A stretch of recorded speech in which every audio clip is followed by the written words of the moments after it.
नमस्कार दोस्तों, आपने मेरे चैनल पर वीडियोस देखे होंगे तो आपको पैसों का जंगल नाम की स्ट्रैटेजी से मैंने स्टॉक्स में, ईटीएफ्स में और रिसेंटली क्रिप्टो में कैसे इन्वेस्ट करना है ये बताया है।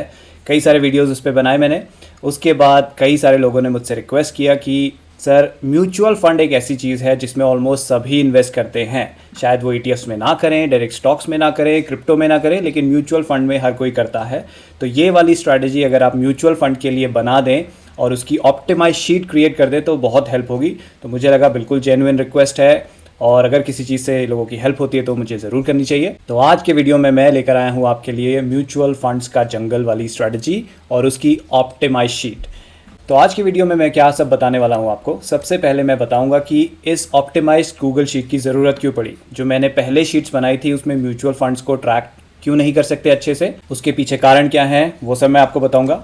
फिर मैं आपको बताऊंगा म्यूचुअल फंड्स का जंगल स्ट्रैटेजी क्या है। अगर आपने मेरी और जंगल स्ट्रैटेजी देखी है, सेम वही स्ट्रैटेजी है, लेकिन अगर आप पहली बार इस वीडियो को देख रहे हैं तो इसलिए मैं उसे रिपीट भी करने वाला हूं ताकि आपको समझ में आ जाए म्यूचुअल फंड्स के एंगल से। फिर लास्ट में मैं आपको वो शीट दिखाऊंगा जो मैंने आपके लिए बनाई है, जो टोटली म्यूचुअल फंड्स के लिए ऑप्टिमाइज है। उसमें मैंने नए फीचर्स डाले हैं म्यूचुअल फंड को ध्यान में रखते हुए।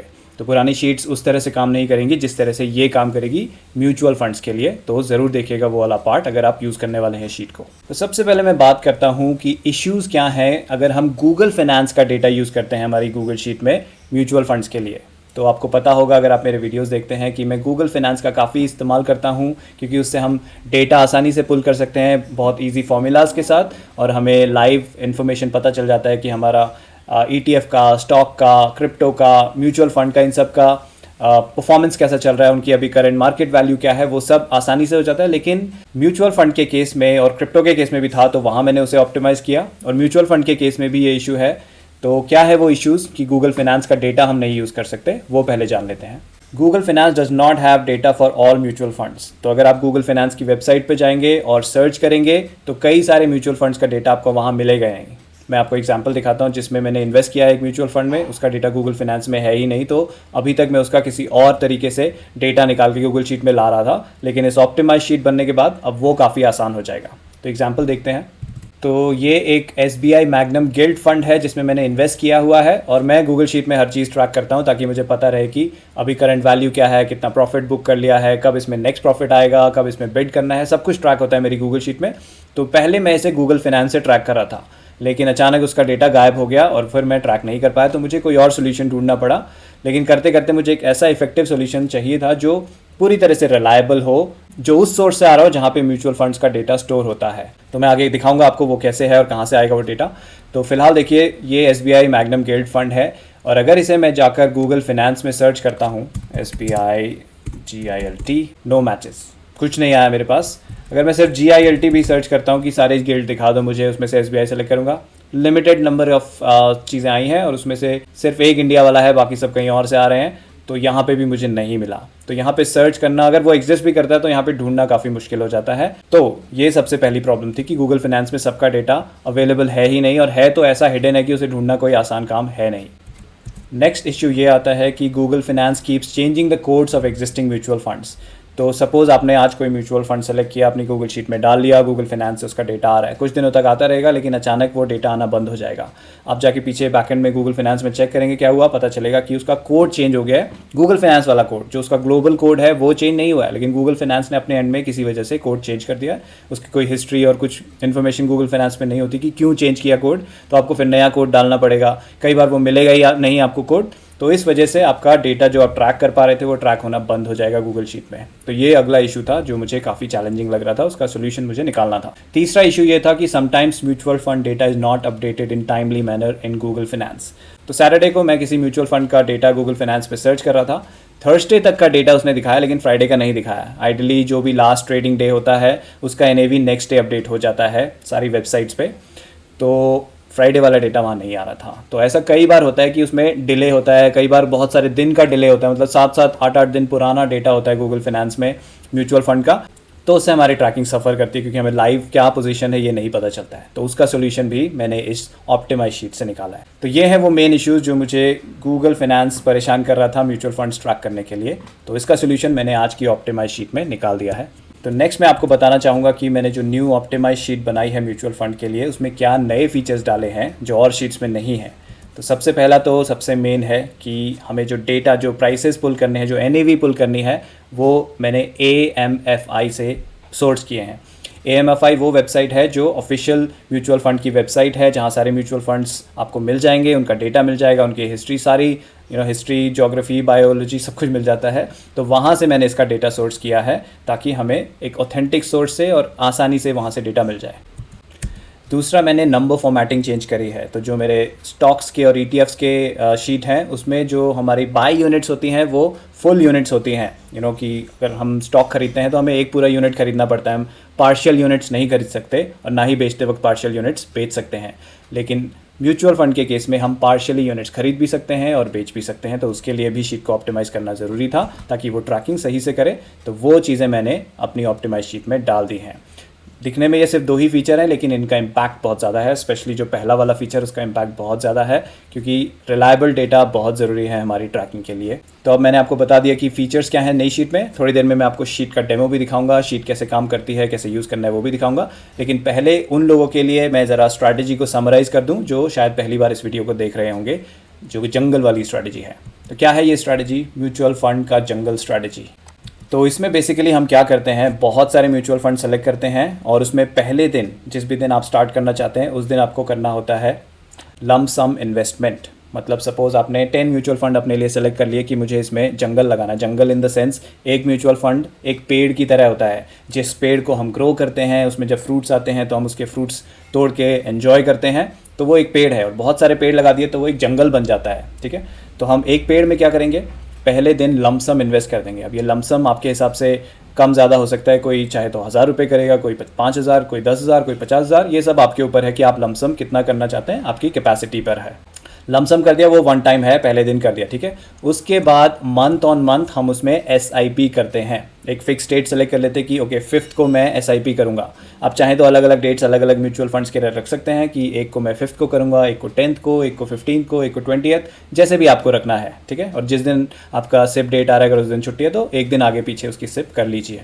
और म्यूचुअल फंड में सिप करना बहुत आसान भी होता है, आपको पता ही होगा। वहाँ ऑटोमेट करना आसान है। आप सिप अपने ब्रोकर में डाल देते हैं कि इस दिन मुझे इतने प्राइस की सिप करनी है, और ब्रोकर ऑटोमेटिकली आपके अकाउंट से पैसे निकाल के उतने की सिप करके आपको NAV के हिसाब से यूनिट्स अलॉट कर देता है।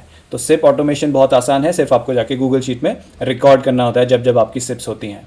तो हम क्या करेंगे, मंथली सिप करेंगे। सिप का अमाउंट भी आप अपने हिसाब से तय कर सकते हैं, जो भी आपका मंथली, क्योंकि ये कमिटमेंट है। अगर आपने 10 म्यूचुअल फंड सेलेक्ट किए हैं और आप 50,000 मैक्सिमम अपनी मंथली सिप रखना चाहते हैं, यानी कि 5,000 की एक में सिप होगी। अगर आप 1 लाख तक की सिप रखना चाहते हैं तो 10,000 की एक में सिप होगी। ठीक है, तो उस हिसाब से आप सिप अमाउंट डिसाइड कर सकते हैं कि मंथली कमिटमेंट आप कितना रख सकते हैं, क्योंकि वो फिक्स्ड कमिटमेंट है, उतना तो करना ही करना है आपको इन्वेस्ट।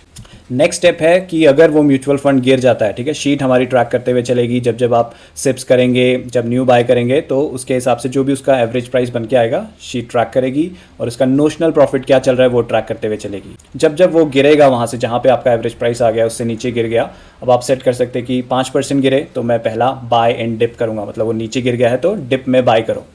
10% पे सेकंड बाय एंड डिप करूँगा, 15% पे थर्ड करूँगा। म्यूचुअल फंड के केस में आई थिंक 5% का गैप आइडियल है, ना कम ना ज़्यादा। ठीक है, म्यूचुअल फंड कुछ तो बहुत ज़्यादा भी गिरते हैं, कुछ बहुत कम भी गिरते हैं, तो ऑन एन एवरेज 5% का गैप काफ़ी है, उसमें आप अच्छे खासे बिड्स कर पाएंगे। और इसकी बैक टेस्टिंग आपको करनी है, उसकी शीट भी मैंने आपके लिए बनाई है, जो मैं आपको थोड़ी देर में दिखाऊंगा। कैसे आप वहाँ पे डिफाइन कर सकते हैं कि कितने परसेंटेज पे कितने अमाउंट का बिड करना है और उसके हिसाब से क्या रिजल्ट आए होते हैं अगर आपने ये चीज़ आज से 10 साल पहले शुरू करी होती, या जितने भी साल की आप बैक टेस्टिंग करना चाहते हैं। तो ये हो गया बाय एंड डिप। जब जब वो गिरेगा हम ये एक्स्ट्रा अमाउंट इन्वेस्ट करें, तो सिप तो चलती ही रहेगी, उसके अलावा बाय एंड डिप्स भी होंगे जब जब वो म्यूचुअल फंड गिरेगा। अगर वो लगातार ऊपर जा रहा है तो क्या करेंगे, तो हम करेंगे प्रॉफिट बुकिंग। तो शीट ये ट्रैक करेगी कि आपने अभी तक कितना अमाउंट इन्वेस्ट कर दिया है, उसको हम कहते हैं बेस इन्वेस्टमेंट अमाउंट। ठीक है, जो भी अमाउंट अभी तक आपने इन्वेस्ट कर दिया वो बेस इन्वेस्टमेंट अमाउंट कहलाएगा। शीट ट्रैक करके चलती है कि बेस इन्वेस्टमेंट अमाउंट आपने कितना इन्वेस्ट कर रखा है, और जब जब आपका जो करंट मार्केट वैल्यू है आपके कॉर्पस का एक पर्टिकुलर म्यूचुअल फंड में बेस इन्वेस्टमेंट अमाउंट से ऊपर चला जाता है, तो वो एक प्रॉफिट बुकिंग का सिनेरियो बन जाता है। ठीक है, ये आपके ऊपर है कि आप 500 रुपये का, 1000 रुपये का कितना ऊपर नीचे रखना चाहते हैं। और तब हम क्या करते हैं, प्रॉफिट बुकिंग कर लेते हैं और उतना अमाउंट विड्रॉ कर लेते हैं जितना का हमने थ्रेशोल्ड सेट किया है अपने लिए। कोई 500 का करेगा, कोई 1000 का करेगा, जितने पे भी आपको सेटिस्फैक्शन मिलता है उतने पे आप सेट कर लीजिए। ओके, शीट मुझे तब तब बताना जब जब इसमें मिनिमम 500 आ रहा हो और या फिर मिनिमम 1% आ रहा हो प्रॉफिट बुकिंग के लिए। दो क्यों? क्योंकि जब आपका पेड छोटा होगा तब तो अमाउंट वाइज 500 भी हो सकता है, आपका 5% हो, 10% हो, लेकिन जैसे जैसे पेड बड़ा होगा तो 500 बहुत कम लगने लगेगा अमाउंट, तो वो शीट फिर ट्रैक करने लगेगी परसेंटेज के हिसाब से। अगर आप 1% पे बुक करना चाहते हैं, मतलब base investment amount 1 lakh rupees है, जब वो 1,01,000 हो जाए तो 1000 का गैप आ गया या 1% का गैप आ गया है, यानी कि अब मुझे 1000 रुपीज़ निकालने हैं।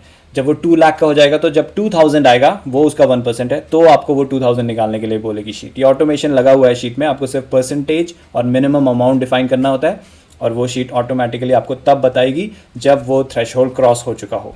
ठीक है, तो इसे कहते हैं प्रॉफिट बुकिंग या फिर इन पेड़ से फलों को तोड़ के खाना। ठीक है, तो ये जो बेस इन्वेस्टमेंट अमाउंट हम लगा रहे हैं म्यूचुअल फंड में, उसको एक पेड़ की तरह मानिए। जितना आप सिप करते जाएंगे, जितना बिट्स में बाय करके और इन्वेस्ट करेंगे, उससे पेड़ ग्रो होता रहेगा, बड़ा होता रहेगा और आपका बेस इन्वेस्टमेंट अमाउंट बढ़ता रहेगा। और जब बेस इन्वेस्टमेंट अमाउंट के ऊपर चला जाएगा आपका कॉर्पस का वैल्यू, तो वो एक तरह से उसमें फल लगने जैसा है। तो हम उन फलों को तोड़ेंगे। आप चाहें तो उन्हें अपने डेली एक्सपेंसेस के लिए यूज़ कर सकते हैं या फिर पार्क कर लीजिए कहीं, ताकि जब बाय इन डिप्स आए, मतलब उस म्यूचुअल फंड में गिरावट आएगी, तो आप उन्हें री इन्वेस्ट कर सकते हैं सस्ते दामों पर, ताकि कंपाउंडिंग का इफेक्ट आपका बन जाए। और इसमें फ्रूट सीज़न क्या होगा, जब एक बुल रन आ रहा है उस म्यूचुअल फंड में, तो आप लगातार फ्रूट्स तोड़ के जमा करते रहेंगे या खाते रहेंगे, और जब बुल रन बंद हो जाएगा, वो नीचे को गिरने लग जाएगा या साइडवेज हो जाएगा, तो फिर आपकी सिप्स तो हमेशा चलती रहेंगी। ठीक है, उसके अलावा जब वो ज़्यादा गिर जाएगा तो बाय इन डिप्स आने लग जाएंगे, या तो वो आप अपने पॉकेट से डालेंगे या फिर जो भी आपने फ्रूट्स तोड़े थे उसमें से डालेंगे, डिपेंड कि आपने कितने फ्रूट तोड़ लिए हैं। और इस तरह से ये साइकिल चलती रहेगी। जब जब वो बुल रन में आएगा प्रॉफिट बुकिंग करेंगे, जब वो नीचे गिरने लगेगा या साइडवेज होगा तो आप बाय इन डिप्स और सिप से उसको बड़ा करते रहेंगे, ताकि धीरे धीरे over number of years it keeps growing bigger and bigger, और जितना बड़ा वो होगा उतना आपका फ्रूट के साइज़ भी बड़े होते जाएंगे। जैसे मैंने थोड़ी देर पहले आपको एग्जाम्पल बताया कि आपका ट्री बड़ा होते होते 1 लाख का हो गया। जब वो 1,01,000 होगा तो आप 1000 रुपीज़ विड्रॉ कर रहे हैं। अब कुछ सालों बाद वो 2 लाख पे पहुंच गया, तो उसका 1% होता है 2000, तो आप 2000 विड्रॉ करने लगेंगे। जब वो 3 लाख पे पहुंच जाएगा तो 3000 विड्रॉ करने लगेंगे। जब वो 10 लाख पे पहुंच जाएगा तो आप 10,000 विड्रॉ कर रहे होंगे। तो इस तरह से जैसे जैसे आपका ट्री बड़ा होगा उतना आप विड्रॉल करते रहेंगे। और ये चीज़ बैक टेस्टिंग में अभी आपको मैं दिखाऊंगा भी कि इसका लंबे समय में क्या इफेक्ट आता है, किस तरह से हमारा ट्री बड़ा होते होते इतना बड़ा हो जाता है कि जितने पैसे हमने अपनी पॉकेट से उसमें इन्वेस्ट करे थे वो सब हम वापस निकाल चुके होंगे। उसके बावजूद भी हमारा ट्री बड़ा होता रहेगा और जो भी उससे हम फ्रूट तोड़ रहे हैं वो कंप्लीटली फ्री ऑफ कॉस्ट होंगे, क्योंकि हमारा जो पैसा रिस्क पे था वो हम सब कुछ निकाल चुके होंगे। अभी एग्जाम्पल मैं आपको दिखाऊंगा भी है। ठीक है, तो गूगल शीट में जाके एग्जाम्पल देखते हैं। और फाइनल स्टेप क्या है, तो जो भी हमने प्रॉफिट बुक किए, जब वो डिप्स आते हैं तो हम और बाय कर लेते हैं म्यूचुअल फंड सस्ते दामों पर। उससे क्या होता है, हमारा एक कंपाउंडिंग का इफेक्ट क्रिएट होने लग जाता है। Over a period of time we compound it so much कि वो ऑलमोस्ट फ्री बन जाता है हमारा ट्री, और उसके जो रिजल्ट्स हैं वो इनफाइनाइट हो जाते हैं। इनफाइनाइट इन द सेंस कि आपने अपनी पॉकेट से एक भी पैसा नहीं लगा रखा है और उसकी आज कॉर्पस वैल्यू हो गई है 10 लाख रुपीज़, तो वो इनफाइनाइट है। क्योंकि हम जब किसी चीज़ का रिटर्न कैलकुलेट करते हैं, हम ये कैलकुलेट करते हैं कि ओके इसकी वैल्यू क्या है और मैंने कितना इन्वेस्ट किया। सपोज मैंने 1000 इन्वेस्ट किया, उसकी वैल्यू है 2000, तो ये मेरा 100% ग्रोथ हो गया। मैंने 2000 इन्वेस्ट किया, वो बन गया 10,000, तो ये 500% ग्रो हो गया। मैंने इन्वेस्ट किया 0 रुपीज़ और वो बन गया 10,000। अब इसे कैसे आप नापेंगे, किस परसेंटेज में नापेंगे, तो उस केस में ये इनफाइनाइट कहलाएगा। ये आप देखेंगे बैक टेस्टिंग में पैसे विड्रॉ करते करते ऐसा सिनेरियो बनता है कि हम जितना इन्वेस्ट नहीं किया उससे ज़्यादा विड्रॉ कर चुके होते हैं, और फिर भी हमारे ट्री की एक अच्छी खासी वैल्यू होती है और हम उसे लाइफ टाइम एंजॉय कर सकते हैं उसमें से जो भी हम फ्रूट तोड़ रहे हैं। ओके, तो सबसे पहले आपको बैक टेस्टिंग ही दिखा देता हूँ। तो ये है म्यूचुअल फंड्स का जंगल की बैक टेस्टिंग शीट।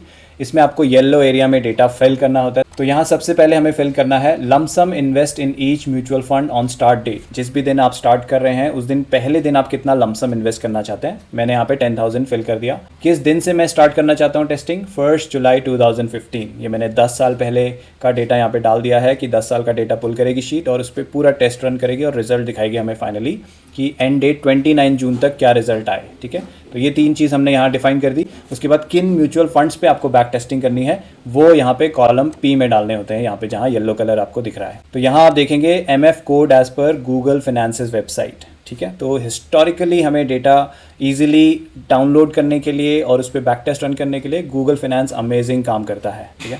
तो उसके लिए मैंने गूगल फाइनेंस की वेबसाइट का लिंक यहाँ पे दिया है, इसे आप खोलेंगे तो गूगल फाइनेंस खुल जाएगा। यहाँ से आपको सर्च करना है कि आपको किस म्यूचुअल फंड का डेटा चाहिए।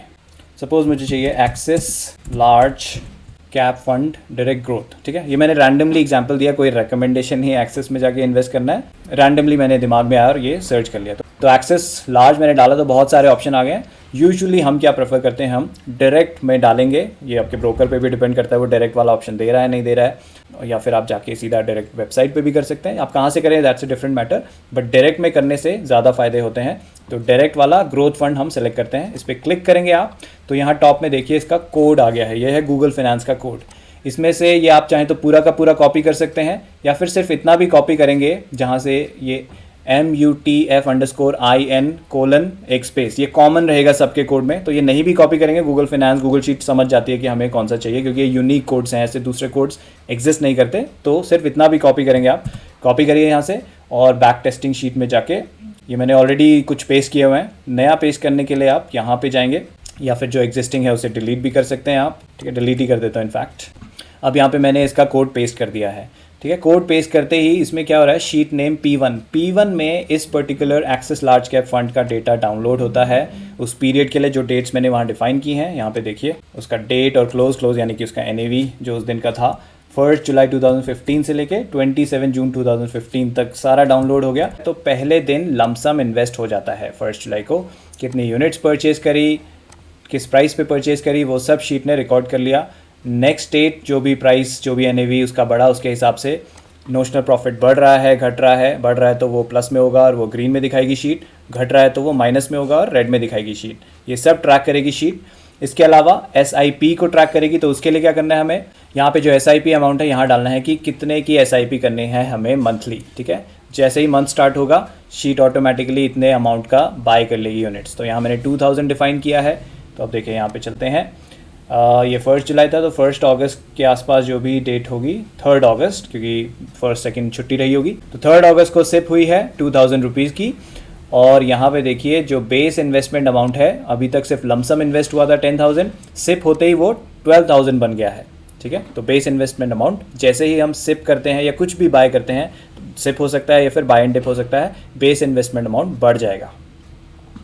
और इस स्ट्रैटेजी में हम ये मान के चलते हैं कि बेस इन्वेस्टमेंट अमाउंट जहाँ तक हमारा पहुँच गया वो उससे नीचे कभी नहीं जाएगा, चाहे हम प्रॉफिट बुकिंग भी करें। ये इसका बेस है इस स्ट्रैटेजी का, ठीक है। उसके हिसाब से ही ये हमें तभी नेक्स्ट प्रॉफिट बुकिंग बताती है जब वो और बुल रन में आता है। सपोज़ 100 रुपीज़ पे हमें पहला प्रॉफिट बुकिंग आया, तो जब तक वो 100 को दोबारा क्रॉस करके उसका प्राइस ऊपर नहीं जाएगा तब तक नेक्स्ट प्रॉफिट बुकिंग नहीं आएगी, अनलेस कि हम बिड करते करते सिप करते करते उसका एवरेज प्राइस नीचे ड्रॉप हो जाएगा। से ड्रॉप होते होते वो 98 रुपीज़ पे आ गया, दोबारा 100 पे आया और हमारे थ्रेशोल्ड के हिसाब से वो वैलिड था, तो फिर से हमें 100 पे प्रॉफिट बुकिंग आ जाएगी। और कुछ ही दिनों में 102 पे चला गया तो नेक्स्ट प्रॉफिट बुकिंग आ जाएगी। मैं सिर्फ एग्जांपल दे रहा हूँ, मैंने परसेंटेज का यहाँ पे ध्यान नहीं रखा, लेकिन सिर्फ आपको ये बताना चाहता हूँ कि जब तक हमारा बेस इन्वेस्टमेंट अमाउंट के ऊपर नहीं चले जाती ये वाली वैल्यू जो करंट मार्केट वैल्यू है, तब तक प्रॉफिट बुकिंग नहीं आएगी। तो यहाँ देखिए 234 है, 1.95%, ठीक है। जो भी हमारा बेस इन्वेस्टमेंट अमाउंट है उसका 1.95% ऊपर चल रहा है हमारा करंट मार्केट वैल्यू। लेकिन यहाँ कोई प्रॉफिट बुकिंग नहीं आ रही, क्यों? क्योंकि हमने ये भी डिफाइन किया हुआ है कि मिनिमम प्रॉफिट बुकिंग अमाउंट 1000, तो जब तक 1000 पे नहीं जाएगा तब तक प्रॉफिट बुकिंग शीट में नहीं दिखाएगा। तो अब चलते हैं और आगे देखते हैं। तो ये बढ़ते बढ़ते बढ़ते बढ़ते यहाँ पे जाके देखिए -5% से नीचे गिर गया और यहाँ पे हमारा पहला बिड हो गया। तो इस प्राइस पे बाय हुआ, इतने यूनिट्स बाय हुए और इतना अमाउंट इन्वेस्ट हो गया, जो कि हमने यहाँ टॉप में मेंशन किया हुआ है, ठीक है। तो इसी तरह बिड्स चलते रहेंगे, जब जब ये -5% -10% गिरेगा तो बिड्स होते रहेंगे, हर महीने सिप्स होते रहेंगे और प्रॉफिट बुकिंग देख लेते हैं कहाँ पे आती है। तो नीचे चलते हैं, यूनिट सोल्ड में जहाँ पे हमें कोई वैल्यू दिखेगी वहाँ पे प्रॉफिट बुकिंग आई है। अभी तक कोई प्रॉफिट बुकिंग नहीं आई।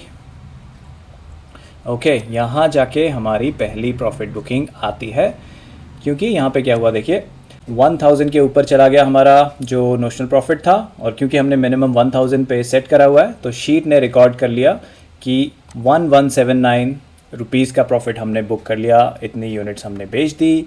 और शीट क्या करेगी, यहाँ पे इतनी यूनिट्स माइनस कर देगी जो भी हम यूनिट्स होल्ड कर रहे हैं, तो करंट यूनिट होल्डिंग देखिए, पहले 1873.45 था, उसको कम करके 1814.52 कर दिया क्योंकि इतनी यूनिट्स बेच दी।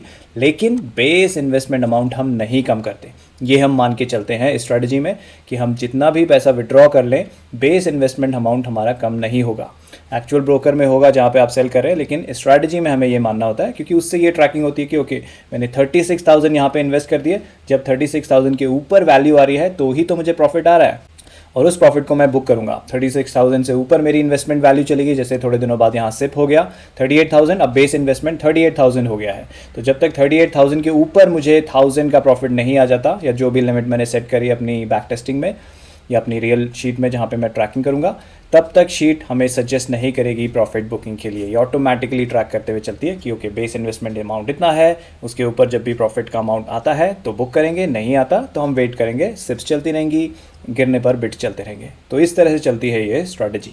तो यहाँ पे आपको स्कैनर में फाइनली यहाँ रिजल्ट मिल जाएगा कि लास्ट डे पर हमारा बेस इन्वेस्टमेंट अमाउंट कितना पहुँच गया था, उसकी मार्केट वैल्यू क्या थी, और इन दोनों को कंपेयर करें तो नोशनल प्रॉफिट प्लस में या माइनस में कितना है, और नोशनल प्रॉफिट परसेंटेज क्या चल रही है, टोटल हमने प्रॉफिट कितना बुक कर लिया। तो जब जब सेलिंग आती है उसको हम प्रॉफिट बुकिंग में काउंट करते रहते हैं। तो टोटल 2,45,000 बुक कर लिया। अब ये री इन्वेस्ट भी होता है तो शीट क्या ट्रैक करती है साथ में ये कि हमने पॉकेट से कितना इन्वेस्ट किया। तो एक्चुअल ट्रैकिंग ये जानने के लिए कि हमने एक्चुअल में इसमें कितना इन्वेस्टमेंट किया, लास्ट डे पर हमारी इसमें इन्वेस्टमेंट कितनी थी, उसके लिए हमें देखना होता है करेंटली इन्वेस्टेड फ्रॉम पॉकेट। क्योंकि जो हम सिप्स कर रहे हैं, जो हम बिड्स कर रहे हैं, कई बार वो प्रॉफिट से ही फुलफिल हो जाएंगे। सपोज मैंने कोई प्रॉफिट बुक किया 1,000 रुपीज़ का, अगली सिप 2,000 की है, तो 1,000 मैं पॉकेट से दूंगा, 1,000 जो प्रॉफिट से आए थे वो वहाँ चले जाएंगे। तो मेरी पॉकेट से कितना लगा, 82,000 rupees. On the last day my money at risk is 82,698 और उसके अगेंस्ट मेरी कॉर्पस वैल्यू हो गई है इस फंड की 3,21,698। तो इसका अगर मैं परसेंटेज निकालूं कि मेरा इन्वेस्टमेंट वर्सेस जो वैल्यू हो गई है वो परसेंटेज कितना है, वो यहाँ पे हमें कॉलम एफ में देखने को मिलता है। तो इस वाले म्यूचुअल फंड के लिए 289% का वैल्यू बन के आता है। और XIRR शीट कैलकुलेट करती है। XIRR बेसिकली ये ट्रैक करता है कि कोई पर्टिकुलर हमने बाय किया, वो कितने दिन के बाद जाके सेल हुआ, तो ये ड्यूरेशन का ध्यान रखती है। ठीक है, तो उसके बेसिस पे XIRR निकलता है। तो यहाँ पे 16.23% का इसने एनुअल XIRR दिया हमें। और मैक्स हमारे पॉकेट से कितने इन्वेस्ट हुए थे, 1,28,000। मैक्स इसलिए क्योंकि जब हम इन्वेस्ट कर रहे हैं पॉकेट से कितने गए, 1,28,000 से जाने के बाद फिर ये इसमें इतनी वापस हमने प्रॉफिट बुकिंग कर ली कि अब वो मैक्स से कम हो चुका है 82,000। अब आप कई सारे म्यूचुअल फंड्स में जो बहुत भागे हैं, जैसे मैं निप्पॉन स्मॉल कैप में देखता हूँ उसमें क्या रिजल्ट्स आते हैं, जो तो क्विकली एक बार उसको चेक कर लेते हैं। तो अगर गूगल फाइनेंस में आपको आसानी से कोई भी कोड ढूंढना है, उसका एक और तरीका है। तो यहाँ मैं Nippon India small cap fund का कोड ढूंढना चाहता हूँ, वो मैं यहाँ पे पूरा टाइप किया और यहाँ पे मुझे दिख रहा है पहला वाला। तो इस पर क्लिक करते ही मुझे यहाँ ऊपर कोड मिल गया। इस कोड को मैं कॉपी करता हूँ और अपनी बैक टेस्टिंग शीट में पेस्ट करता हूँ यहाँ नेक्स्ट वाले में। ठीक है, आप अप टू 15 स्क्रिप्ट्स एक साथ टेस्ट कर सकते हैं। तो मैंने अभी 2 आपको डाल के दिखाया। ऐसे करते करते यहाँ देखिए नीचे 15 तक, P15 तक जा रहा है। ये P15 शीट में उस 15th वाले की ट्रैकिंग होगा। अभी ब्लैंक है क्योंकि मैंने कोई कोड नहीं डाला है। तो P1 में मैंने कोड डाला, P2 में मैंने अभी डाला, तो उसका डेटा यहाँ पे आ गया है और उसका फाइनल रिजल्ट यहाँ सारा पॉपुलेट हो गया है। अब देखिए ये निप्पॉन इंडिया स्मॉल कैप है। अगर आप इसका चार्ट देखेंगे तो आप देखेंगे बहुत फिनोमिनल ग्रोथ इसने दिखाई दी। तो अगर हमने इस स्ट्रैटेजी से इसे इन्वेस्ट किया होता आज से 10 साल पहले, तो इसमें आप नोटिस करेंगे यहाँ पे इनफाइनाइट लिखा हुआ आ रहा है। वो क्यों? वो इसलिए क्योंकि इसमें जो हमारा मैक्सिमम इन्वेस्टमेंट हुआ पॉकेट से वो अप टू 1,59,000 गया। लेकिन उसके बाद इतनी प्रॉफिट बुकिंग आई कि आज की करंट डेट में, जो लास्ट डेट हमने डाली है, उस डेट में माइनस में मेरा इन्वेस्टमेंट है। मतलब जितना मैंने इन्वेस्ट किया, अगर ये जीरो हो जाए तो मतलब सारा पैसा जो भी मैंने इन्वेस्ट किया वो निकल चुका है। माइनस में जाने का मतलब है जितना मैंने इन्वेस्ट किया वो निकल गया, प्लस मैं इतना और एक्स्ट्रा निकाल चुका हूँ। तो माइनस 1,08,927 इसका मेरे पॉकेट से इन्वेस्ट हुआ, यानी मैं और निकाल चुका हूँ। और इसकी करंट कॉर्पस वैल्यू है 3,61,223। इसलिए इसका इनफाइनाइट यहाँ पे आ रहा है क्योंकि आपने पॉकेट से अब कुछ डाल ही नहीं रखा है और फिर भी उसकी कॉर्पस वैल्यू है, तो उसको आप परसेंटेज में नाप ही नहीं सकते। ठीक है, तो वो इनफाइनाइट हो जाता है। ओके, तो इसी तरह से आप अपनी बैक टेस्टिंग कर सकते हैं। एक साथ 15 म्यूचुअल फंड्स की आप बैक टेस्टिंग कर सकते हैं। गूगल फाइनेंस से कोड जैसे मैंने आपको दिखाया वैसे निकाल के यहाँ पे डालना है। तो ये हो गया बैक टेस्टिंग। अब हमें लाइव ट्रैकिंग जो करनी है, अब हम कल से इन्वेस्टमेंट स्टार्ट करते हैं, उसकी ट्रैकिंग जो करनी है वो मैं आपको दिखाता हूँ कैसे करनी है। उसकी शीट अलग है क्योंकि बैक टेस्टिंग में अलग तरीके से होता है। अब हम बैक टेस्टिंग में तो पुराना डेटा निकाल के उस पर क्या रिजल्ट्स आए होते हैं वो अलग तरीके से निकलते हैं। जो अब हम एक्चुअल करेंगे वो आपको इस शीट में करना है, जिसका नाम है MFKJ, जो शॉर्ट फॉर्म है म्यूचुअल फंड्स का जंगल। 29 जून को मैंने इसको लास्ट अपडेट किया है शीट को, जैसे कि आप लोगों को पता होगा। चेंज लॉग शीट में आपको वो दिखता रहता है कि कब कब मैंने क्या क्या अपडेट्स किए हैं, ताकि अगर मैं न्यू अपडेट्स लाता हूँ वो अपडेट्स आप अपनी शीट में डाल सकें। तो चेंज लॉग में वो सारे चेंजेस यहाँ दिखते हैं विद डेट्स, क्या चेंज किया, उसका रीज़न क्या था, कौन सी शीट अपडेट हुई है, अगर कोई पर्टिकुलर सेल अपडेट हुआ है तो सेल नंबर, उसमें पुरानी वैल्यू क्या थी, नई वैल्यू क्या है, ताकि आप डायरेक्टली अपनी शीट अपडेट कर लें। कई सारे अपडेट्स इतने कॉम्प्लेक्स होते हैं जिसमें multiple cells, multiple formula change होते हैं, तो वहाँ मैं डैश डैश डैश डैश डाल देता हूँ। मतलब उस केस में आपको इस शीट की नई कॉपी बना के अपना डेटा सेट ट्रांसफर करना है और सारे नए अपडेट्स आपको मिल जाते हैं। तो इसे कैसे यूज़ करना है, यहाँ स्ट्रैटेजी शीट में मैंने स्टेप बाय स्टेप बता रखा है। तो स्टेप 1 क्या है, go to the funds NAV sheet. यहाँ नीचे आपको शीट्स के नाम दिख रहे होंगे अलग अलग, उनमें से एक है funds NAV and add the ISIN code. ISIN code हर किसी स्क्रिप्ट को, म्यूचुअल फंड, स्टॉक्स, ETF सबको असाइन होता है और एक यूनिक कोड होता है जिससे हम उसे आइडेंटिफाई कर सकते हैं। तो म्यूचुअल फंड्स के भी ISIN कोड होते हैं, तो उसको हमें डालना है। और ये ग्लोबल, ऐसा नहीं कि ज़ीरोधा ब्रोकर में कुछ और कोड होगा, ICICI डायरेक्ट में कुछ और कोड होगा। ISIN कोड किसी भी म्यूचुअल फंड का सेम है, तो वो कोड हमें फंड्स NAV शीट में डालना है। भी दिखाऊंगा कहाँ पे, इन column A72A coloured in yellow. यहाँ जाएंगे आप फंड्स NAV, मैं बात कर रहा हूँ यहाँ पे देखिए येलो में ISIN कोड। यहाँ से कोड्स मैंने कुछ डाले हुए भी हैं ऑलरेडी, सिर्फ एग्जाम्पल के लिए, ये कोई रिकमेंडेशन नहीं है मेरी कि ये वाला बाई कीजिए, मैं हटा दूंगा यहाँ से, आप अपने कोड्स डाल सकते हैं। तो मैं आपको दिखाऊंगा कि कोड्स कैसे मिलेंगे आपको, और ये वन टाइम प्रोसेस है, एक बार आपने कोड डाल दिए फिर डेली वो ऑटोमेटिकली उसका NAV फेच करती रहेगी शीट, और आपकी शीट अपडेट होती रहेगी। तो यहाँ मैंने Nippon India small cap fund का ISIN कोड डाला हुआ है। इस कोड को आप कहाँ से लेकर आएंगे, सिंपल गूगल सर्च भी करेंगे आप, जैसे Nippon India small cap fund ISIN code आप गूगल में डालिए, सीधा सीधा आपको गूगल दे देगा कि ये इसका ISIN कोड है। यहाँ से कोड कॉपी कीजिए, ये जो INF से शुरू हो रहा है ये वाला कोड हमें चाहिए, और हमारी शीट में इसको यहाँ पे, ठीक है, पहले मैं डिलीट कर देता हूँ इनफैक्ट जो कोड पहले से डला हुआ है, फिर शुरू से आपको करके दिखाता हूँ। दोनों कोड हटा देता हूँ मैं, ठीक है। शीट ब्लैंक हो गई, अभी इसमें कोई म्यूचुअल फंड नहीं है, यहाँ ऊपर बोल रहा है 0 MFs एडेड। तो मैं पहला कोड यहाँ पे डालता हूँ जो मैंने कॉपी किया है। अब देखिए ये कोड 1 MFs एडेड, क्योंकि मैंने एक कोड डाला है, यहाँ पे ट्रैक होगा कि कितने कोड डाले हैं। यहाँ मैंने अभी 100 कोड डालने के आपको ऑप्शन दे रखे, और ये डालने के बाद सीधा डेटा नहीं आएगा, डेटा फेच करने के लिए आपको फेच NAVs पे क्लिक करना पड़ेगा, ठीक है। तो शीट में मैंने ऐप स्क्रिप्ट यूज़ करी है ये फेच करने के लिए, AMFI की वेबसाइट से ये NAV फेच होती है। देखिए फेच हो गया, इसका नाम ऑटोमेटिकली यहाँ पॉपुलेट हो गया, उसका NAV कितना है और कब लास्ट अपडेट हुई थी उसकी NAV, वो वाली डेट यहाँ पे आ गई है। तो आज है तो आज 29 है संडे, 27 फ्राइडे था, लास्ट NAV तब अपडेट हुई थी, वो यहाँ पे आ गई है। और शीट को जब आप बंद करेंगे और दोबारा खोलेंगे तो भी NAV ऑटोमेटिकली फेच कर लेता है अगर इसकी लास्ट NAV लेटेस्ट नहीं होती है। सपोज मैं 5 दिन बाद जाके शीट खोलूंगा, तो जब 5वें दिन में इसे खोलूंगा तो ये ऑटोमेटिकली जो भी उससे पहले ट्रेडिंग डे हुआ होगा उसकी NAV फेच कर लेगा। और ये सारा डेटा कहाँ से रहा है, ये आ रहा है AMFI की वेबसाइट से, ठीक है। तो ये आपको पहला स्टेप नंबर 1 करना है। और हाँ, एक और चीज़, जब पहली बार आप शीट को ओपन करेंगे, जैसे सपोज़ इसकी कॉपी बनाई आपने, जैसे ही आप शीट परचेज़ करते हैं और उसके बाद खोलते हैं, उसकी कॉपी खुलती है डायरेक्टली, क्योंकि मैंने जो आपको लिंक दिया है वो सीधा कॉपी बना के आपको देता है। तो इस प्रकार से उसकी कॉपी खुलेगी। अभी मैंने कॉपी प्रोसेस किया है इसका, तो ये बन गया कॉपी, ठीक है। आपको ऊपर नाम भी दिखाई देगा, कॉपी ऑफ MFKJ, ठीक है।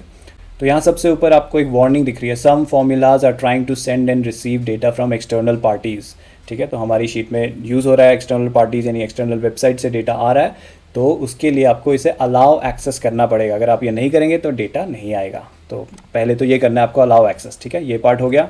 उसके बाद आपको जाके जो हमारी फंड्स NAV शीट है उसमें कोड डालने हैं जो ट्रैक करने हैं। उसके बाद जब आप फेच NAV करेंगे, ये ऐप स्क्रिप्ट को ऑथराइज करने के लिए बोलेगा, क्योंकि ऐप स्क्रिप्ट डेटा आपका पुल करेगा, तो एक्सटर्नल सोर्स से डेटा आ रहा है तो आपको ऑथराइजेशन करनी है। तो यहाँ पे आप ओके क्लिक करेंगे, उसके बाद ये वाला पॉपअप आएगा, अपना ईमेल एड्रेस सेलेक्ट कीजिए।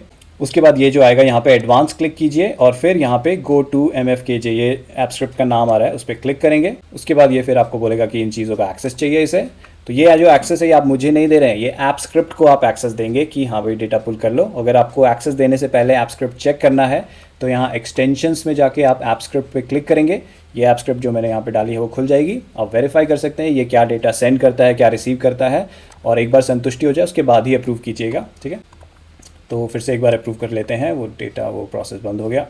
तो ओके क्लिक किया, ईमेल सेलेक्ट किया, एडवांस पे क्लिक करने के बाद सबसे नीचे यहाँ पे जो नाम आ रहा है उस पर क्लिक किया, फिर ये एक्सेस मैंने दिया और कंटिन्यू पे क्लिक करना है और इसके बाद इसको एक्सेस मिल गया है और इसमें ऑलरेडी डेटा था तो अभी ये क्या पॉपुलेट करेगा, इनफैक्ट एक बार डिलीट कर देता हूँ, फिर से फेच एनएवी करता हूँ। देखिए वन टाइम एक्सेस देना था मुझे, हर बार क्लिक करने पर एक्सेस नहीं देना, एक बार एक्सेस दे दिया मैंने शीट का तो अब वो फेच कर लेगा एनएवी। तो जो जो ISIN कोड मैं यहाँ पे डालते जाऊँगा उनके एनएवी वो पुल कर लेगा। एंड मेक श्योर आप खाली गैप ना छोड़ें, अगर पहला ISIN कोड यहाँ डाला है तो उसके नेक्स्ट रो में ही नेक्स्ट वाला डालें, क्योंकि जैसे ही इसे खाली रो दिखती है ये उसके बाद का डेटा पुल नहीं करती, तो खाली रो नहीं छोड़नी है between different ISIN codes. Okay, ये करने के बाद मैंने यहाँ पे एक चीज़ लिखी है optional, you can also paste the URL of grow website for that particular mutual fund in column G7 to G. That will fetch the NAV from Grow's website and it will act as backup in case there is any issue in fetching the NAV from AMFI website. Do not paste URL of any other website as the formulas won't work. तो ये जो funds NAV है, suppose AMFI से किसी का data नहीं आ रहा है, आना बंद हो जाता है किसी वजह से, उस केस में ग्रो का मैंने बैकअप रखा है। ग्रो किस लिए, क्योंकि यहाँ पे मुझे सब म्यूचुअल फंड्स का डेटा मिल रहा था, तो इसके लिए कोई ऐप स्क्रिप्ट नहीं है। इसके लिए क्या करना पड़ता है हमें, सपोज़ मुझे इसका ग्रो का URL चाहिए, तो इस नाम को कॉपी कीजिए और गूगल में जाके इसको यहाँ पे नाम को पेस्ट कीजिए और साथ में लास्ट में ग्रो डाल दीजिए, GROWW। ठीक है, देखिए सबसे पहला लिंक आ गया यहाँ पे। इसका बस URL जो वेबसाइट का एड्रेस है वो कॉपी करना है ऊपर से और फिर हमारी शीट में आके इसको यहाँ पे, सपोज़ ये नहीं था यहाँ पे इसको पेस्ट कर देना है। जैसे ही आप पेस्ट करेंगे यहाँ पे देखेंगे आप, इसका NAV ऑटोमेटिकली आ जाएगा, ग्रो की वेबसाइट से आ रहा है। ठीक है, तो ये जो फॉर्मूला मैंने यहाँ पे ग्रो NAV के लिए यूज़ किया है, ये स्पेसिफिक टू ग्रो वेबसाइट है। किसी और वेबसाइट का आप डालेंगे, मनी कंट्रोल का या फिर किसी और चीज़ का, वो यहाँ नहीं चलेगा, क्योंकि हर एक वेबसाइट से HTML नहीं इंपोर्ट होता है। यहाँ पे इंपोर्ट HTML वाला फॉर्मूला मैंने यूज़ किया है। और किसी में किसी टेबल में स्टोर होता है, कोई एक्सेस नहीं देता है, किसी का अलग फॉर्मेट है, तो बहुत सारी चीज़ें होती है, तो रैंडमली कोई और URL डालेंगे और डेटा आ जाएगा, ऐसा नहीं होगा। ये ग्रो के लिए मैंने बनाया है और सारे म्यूचुअल फंड्स ऑलमोस्ट ग्रो पे मिल जाते हैं। और ये सिर्फ बैकअप के लिए, इन केस आपका AMFI का डेटा नहीं आ रहा है तो आप ग्रो का डाल सकते हैं। ये ज़रूरी प्रोसेस नहीं है, ये ऑप्शनल प्रोसेस है। ओके, ये कर लिया हमने। इसके बाद हमें जाना है MFKJ sheet. Click the paste sheets URL near P1। तो यहाँ पे देखें आप P1 के पास, एक सेकेंड, कोई डेटा मैंने ऑलरेडी डाला हुआ है, उसको डिलीट कर देता हूँ। तो यहाँ पे देखिए P1 के पास पेस्ट शीट URL बटन है, इस पर क्लिक करूँगा तो ये जो पर्टिकुलर MFKJ शीट है इसका URL कॉपी करेगा, ये वेबसाइट एड्रेस, और यहाँ पे P1 में पेस्ट कर देगा। इससे क्या होता है, ये जो मैंने दिया है आपको link to the last entry in MFKJ, अब आप जब बहुत सारी एंट्रीज करेंगे किसी एक म्यूचुअल फंड की, उसके सिप्स होंगे, बिड्स होंगे, उसे सेल करेंगे, उसकी हर एक रो में एक एक एंट्री होती रहेगी, तो उसकी लास्ट एंट्री पे जाने के लिए बार बार स्क्रॉल ना करना पड़े, उसके लिए यहाँ से चलता है। ये भी आपको मैं डेमो देता हूँ कैसे चलेगा। तो सपोज़ मैं ये वाला म्यूचुअल फंड खरीदता हूँ, तो जो भी आपने कोड यहाँ पे डाला है फंड्स NAV वाली शीट में, उसी कोड को यहाँ पे डालना है, MFISIN कोड। ठीक है, नाम नहीं डालना, कुछ और नहीं डालना, कोड एग्जैक्टली वैसे डालना है। ये सबसे पहली एंट्री होगी और मैं एंट्री कर रहा हूँ कि मैंने इसे लमसम बाय किया, तो पहली एंट्री कैसे करूँगा इस म्यूचुअल फंड की, किस डेट को मैंने बाय किया वो डेट यहाँ पर डालूंगा, कितने प्राइस पर मैंने बाय किया, सपोज़ जो भी अभी करंट NAV है उस पर बाय किया, कितने यूनिट्स मैंने बाय किए, रैंडमली कुछ डाल देता हूँ 100 यूनिट्स, और ये क्योंकि बिड नहीं है तो बिड नंबर खाली छोड़ना है मुझे, बिड नहीं किया मैंने यहाँ पे। ठीक है, बिड है इस बाय एंड डिप, जब 5% 10% जो भी परसेंट आप सेट करना चाहते हैं, तब जब बाय कर रहे हैं तब बिड नंबर डलता है। ओके, तो ये हो गई मेरी लमसम की एंट्री कि 19,275 मेरे इन्वेस्ट हो गए हैं इस प्राइस पे, और यहाँ म्यूचुअल फंड का नेम ऑटोमेटिकली आ जाएगा, वो फंड्स NAV वाली शीट से पुल कर लेगा। अगर आपको कोई नोट्स मेंटेन करने हैं किसी पर्पज़ के लिए, यहाँ नोट्स के लिए मैंने एक कॉलम दिया है येलो कलर में, वहाँ आप अपने नोट्स डाल सकते हैं, ये ऑप्शनल कॉलम है।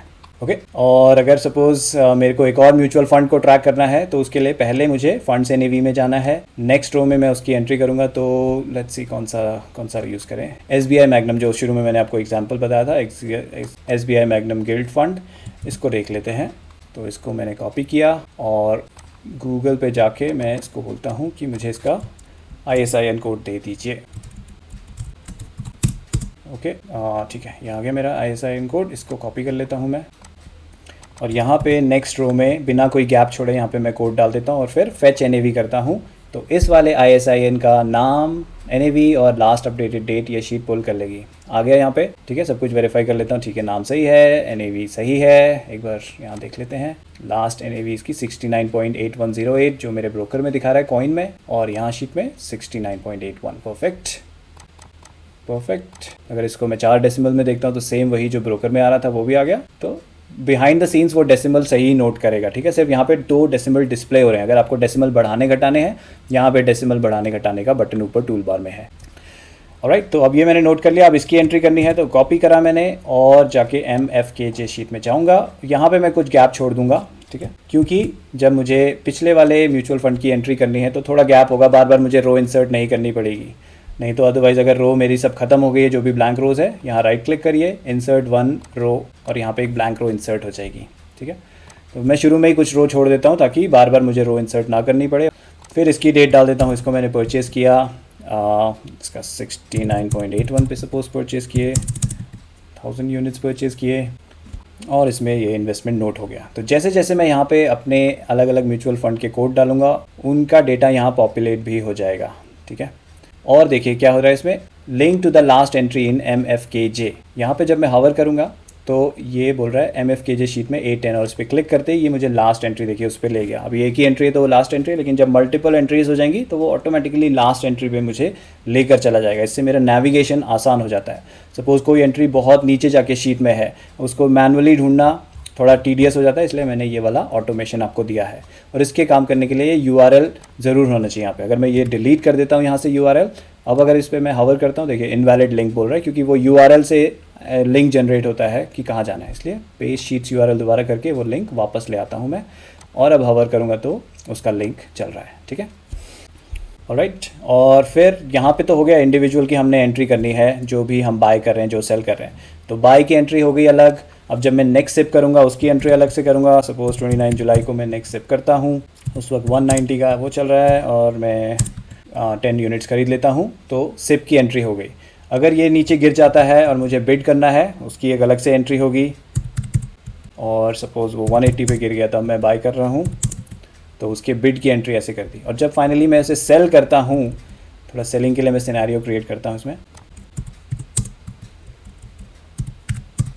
ठीक है। अभी दिखाता हूँ आपको सेलिंग का इंडिकेशन शीट कैसे देती है। तो यहाँ सब ट्रैक हो रहा है, और इन सब की समरी, जितने भी म्यूचुअल फंड्स आप कर रहे हैं उनकी समरी यहाँ पे आपको समरी शीट में मिल जाएगी, ठीक है। यहाँ पे आपके ISIN कोड्स आएंगे, उनके नाम आएंगे, उनका करंट NAV क्या चल रहा है, और यहाँ येलो कलर में आपको सेट करना है कि इस पर्टिकुलर म्यूचुअल फंड में मुझे कितने की सिप करनी है। सपोज़ पहले वाले में मैं 1000 की कर रहा हूँ, दूसरे वाले में मैं 500 की करना चाहता हूँ, तीसरा होगा तो उसमें 1500। तो ये आप अपने हिसाब से डिसाइड करके यहाँ अमाउंट भर सकते हैं, ठीक है। और जितना सिप अमाउंट मैं यहाँ डालूंगा ये यूनिट्स कैलकुलेट करके भी मुझे बता देगा। As per the current NAV मुझे 5.19 यूनिट्स खरीदने हैं ताकि मेरा 1000 का इन्वेस्टमेंट हो जाए, ठीक है। वैसे तो जब हम म्यूचुअल फंड खरीदते हैं वहाँ पे हम डायरेक्टली अमाउंट ही मेंशन करते हैं, बट जस्ट इन केस आपको क्वांटिटी देखनी है तो यहाँ पे क्वांटिटी भी बता देता है।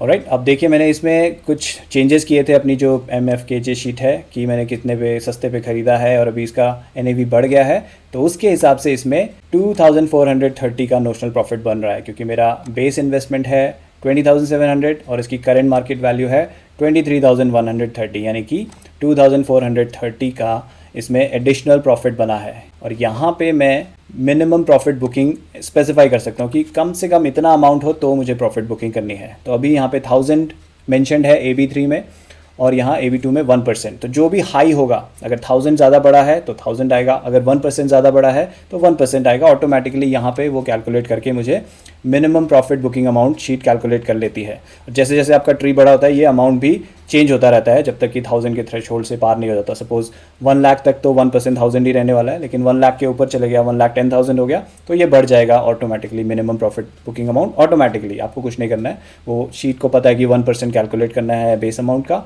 और यहाँ पे डाल देना है। अब शीट क्या ट्रैक कर रही है, क्योंकि 1000 पे हम बुक करना चाहते हैं और यहाँ पे हमारे 2430 का प्रॉफिट बन रहा है, यानी कि एलिजिबल फॉर सेलिंग, यस ये सेल के लिए एलिजिबल है, मैं इसमें प्रॉफिट बुक कर सकता हूँ।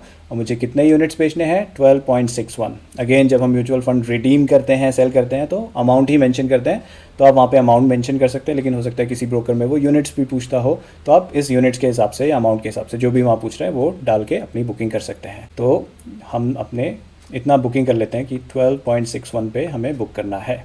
तो जो लिंक मैंने आपको वहाँ दिखाया था, link to the last entry in MFKJ, क्योंकि एंट्री सब हम MFKJ में कर रहे हैं, तो यहाँ से इजीली हम उसकी लास्ट एंट्री पे पहुँच जाए, उसके लिए भी मैंने वो लिंक यहाँ पे दिया है। आप इस पर क्लिक करेंगे और देखिए लास्ट एंट्री पे, क्योंकि इसकी 3 एंट्रीज थी, इसकी लास्ट 3rd एंट्री पे ही ऑटोमेटिकली मेरे को लेके चला गया। इसके नीचे मुझे अब सेल की एंट्री करनी है, तो इसका कोड यहाँ पे कॉपी पेस्ट किया मैंने और जिस दिन भी मैं इसको बुक कर रहा हूँ वो डेट डालनी है। बाई प्राइस खाली रहेगा क्योंकि मैं सेल कर रहा हूँ, तो बाई प्राइस नहीं भरना है, और बॉट यूनिट्स भी खाली रहेंगी। बिड जिस भी दिन आप सेल करते हैं बिड को 0 कर दीजिए ताकि आपका जो नेक्स्ट बिड नंबर है वो रीसेट हो जाए।